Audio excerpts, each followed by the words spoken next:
space. So for individuals who, again, whether it's during COVID or whether it's because you're a small business, you can no longer work at the kitchen table or at the end of the bed.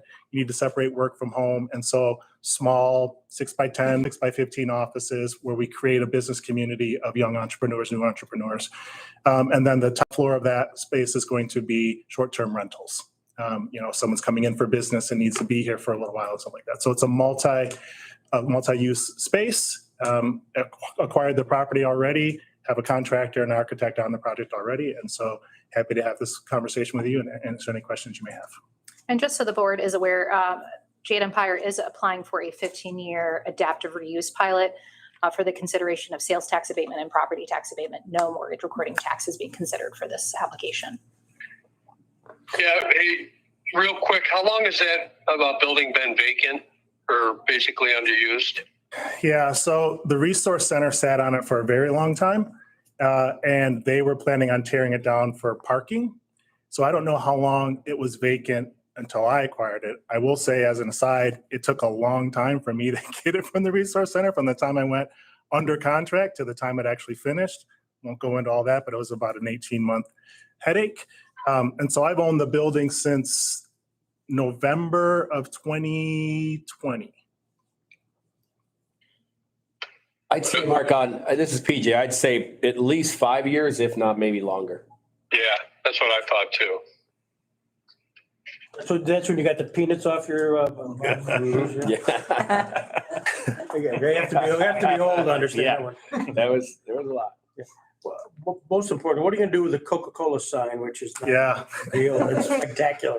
So there was a billboard on the side of the building. When they took that billboard off, there's this really cool Coca-Cola sign. I love the sign. I like that vintage look. I'm not a Coke drinker, but that's beside the point. I've talked to my contractor, because we have to tuck point and redo the building, power wash the building. It's not going to stay. I know that there was a Facebook campaign, ask people what's going to happen. I hope they leave it. It's just not going to be able. I'm not going to be able to keep it. We're going to power wash the building. It's going to come off, says my contractor. And to be perfectly honest, the whole building's going to look different. And I don't know that would look as cool in the new version of the building. So purely okay. It would look great in our conference room. I say, if you'd like me to piece by piece take the bricks off and put them here.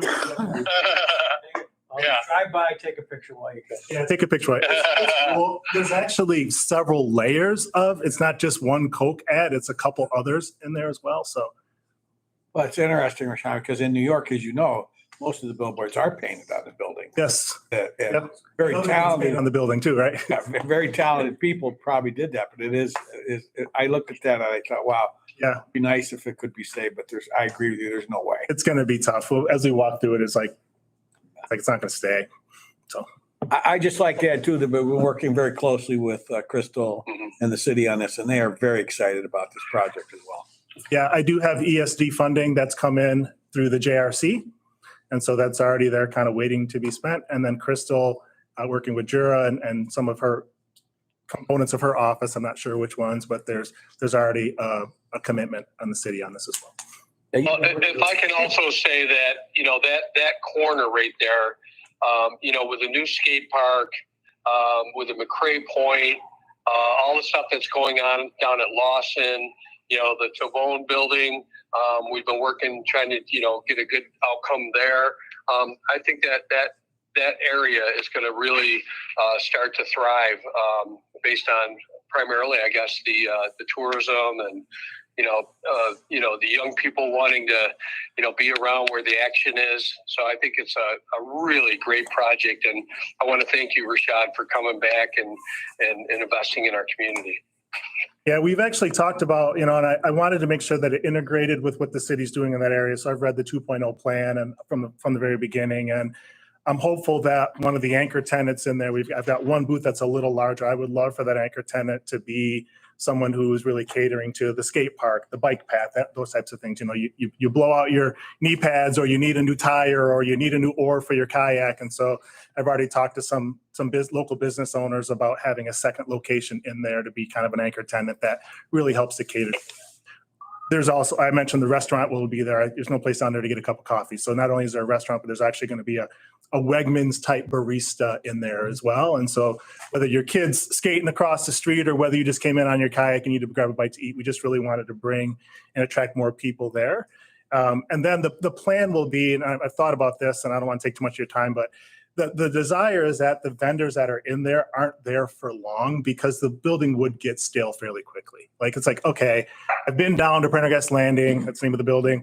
I've seen all the local artists. And so if we can get people in, wrap some soft business skills around them, business development skills, and then get them downtown so that that space is vacant for another one who wants to incubate, it keeps it fresh so people can see there's new things coming through, then the building doesn't get stale. Now, are you using the same contractor you originally started with? In contractor? Yeah. Yeah, I'm working with Empire. All right. Right. And so Micah's crew has been in there. They did a lot of work. We've paused it for conversations like this and loans and those types of things just to make sure that we have our right capital stack. And so I wanted to make sure that we weren't getting too far ahead of that. So But I think it's good to get another local business. My son worked in there and found a lot of memorabilia in the walls when they used to use newspaper as insulation. So okay. some really Yeah. neat things that just came about. But yeah, and it's good. You're using another local developer that's, Yeah, the contractor's local. My architect is Chris Cook Architecture. His office is in Little Valley, Casadega area there. And so, and then as far as my demo crews and all that, everything's been local, right? So.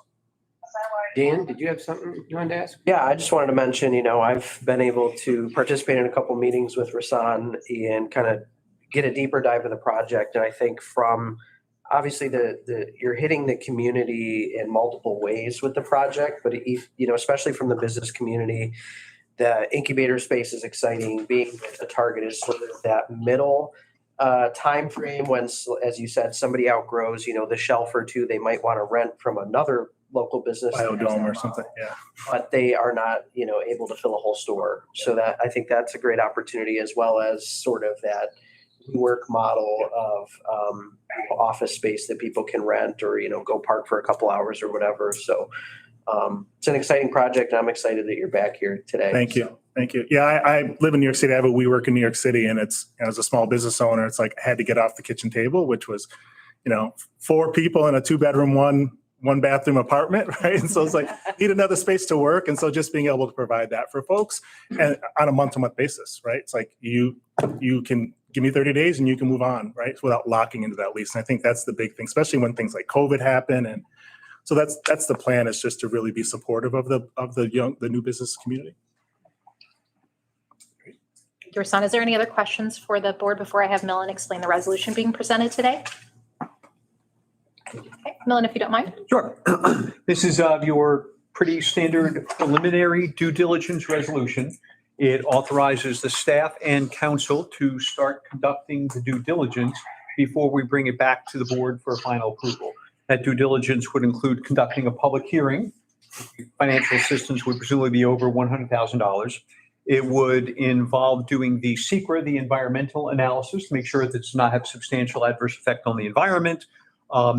To the extent that retail sales are more than 1/3 of the project costs, we would make sure that there is an exception to the retail sales prohibition. And this may be a tourism destination, maybe a distressed area, but we would investigate that before bringing it back. As Rosie mentioned, this looks like it's going to not be a deviation from your UTIP. It would be the adaptive reuse pilot. So we would investigate that and come to that conclusion before we come back to you and start doing the legal due diligence, start drafting documents, et cetera, just to make sure that there's no other issues that need to be flushed out before we bring it back to you. It may be back in August or September, just depending on the time frame. But that's what this resolution would do. Doesn't commit the agency. It only authorizes and instructs us to start doing the due diligence before bringing it back to you for final approval. Thank you. Brad, would you move new business A2 for us? Jade Empire LLC, I'm sorry, wrong place. Oh, here we go. Pat wrote all over this. Resolution 07-25-23-01, due diligence resolution, preliminary agreement, Jade Empire LLC. Thank you. And do we have a second? Second. Thank you, Kevin. We'll do a roll call vote. Gary Henry votes aye. Brad Walters. Aye. Sagan Sheffield Smith. Aye. Dan Hetzenrader. Aye. Rhonda Johnson. Aye. Kevin Muldowney. Aye. Stephen Thorpe. Aye. Dan DeMark. It's unanimously approved. And Rasan, reading through your business plan was very impressive. It's even more impressive to have you here in person and hear all the things that you're looking to do. And so we thank you for coming back to our community and thank you for allowing the IDA to be a part of it. So thank you. It was important for me to try to be here today and to get to meet you all and thank you in person. And I'm looking forward to my first development project, but I was like, hey, if you're going to do it, right? So I appreciate how supportive you all have been as an agency, and I look forward to further conversation. I'm going to leave you to the rest of your business. That was interesting stuff, but thank you so much. Appreciate you. Thank you. We'll continue with new business B. Nate, would you like to explain this for us? Absolutely. Well, this is a perfect segue, Mr. Chairman. So this resolution, you'll see a similar one on the CREDC agenda, but this is required for a Department of State Brownfield Opportunity Area grant application. We plan on submitting before this Friday with CREDC as the applicant. However, the IDA and the City of Jamestown are co-applicants. So the IDA board is also asked to pass this authorizing resolution. Really, when you hear Rasan and his enthusiasm, what we want to try to do is replicate that several times over in this area, from the outlet of Chautauqua Lake to really the basin right behind us.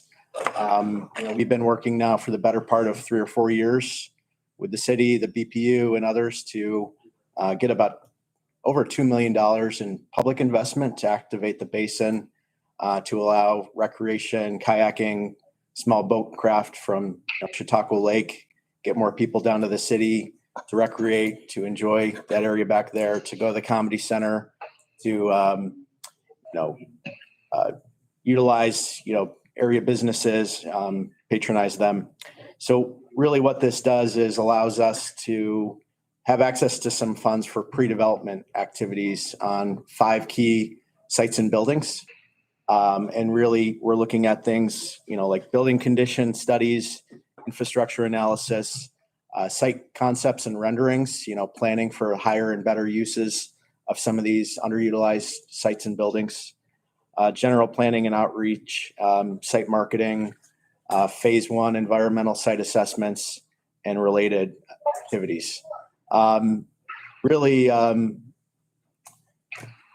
what this does is, it saves people like Rasan time in that development process and provides more predictability and, hopefully catalyze some private investment, which builds on that public investment we've been so successful in, raising funds over the last couple of years. So the application, we're looking at a total project cost of just shy of $250,000. Our grant request would be just shy of $25,000, and CREDC would, it's a 10% required match, and we have those funds already secured through our Ralph Wilson grant and our county ARPA funds. Again, so you'll see a very similar resolution on the CREDC agenda. That's a very high level overview. I'd be happy to answer questions. Well, if we don't have any other questions, we'll go ahead and present that resolution. Sagan, would you move that resolution for us? Sure. Resolution 072523, authorizing CCIDA to be a joint applicant in partnership with the Chautauqua Region Economic Development Corporation and submittal of consolidated funding application through the New York State Department of State Brownfield Opportunity Area Program for the Chautauqua River Priority Site Pre-Development Activities. Thank you. And do we have a second? I'll second. I'll do a roll call vote. Gary Henry votes aye. Brad Walters. Aye. Sagan Sheffield Smith. Aye. Dan Hetzenrader. Aye. Rhonda Johnson. Aye. Kevin Muldowney. Aye. Stephen Thorpe. Aye. Dan DeMark. Aye. And it's unanimously approved. Thank you. Thank you. Next, we'll look at training and reference materials relating to Chautauqua County IDA.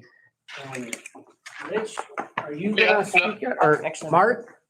Yeah, no, I'll jump on that real quick, and I Okay. won't spend a lot of time. But we had Hodgins Russ prepare this for us in early 2022, and it really has. It's a really good read, everyone.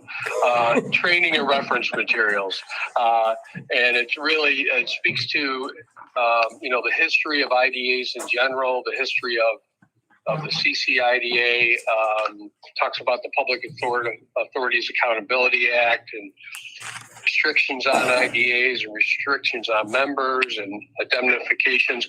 It's just, I think it'd be good for all of us, and I'm going to revisit it as well.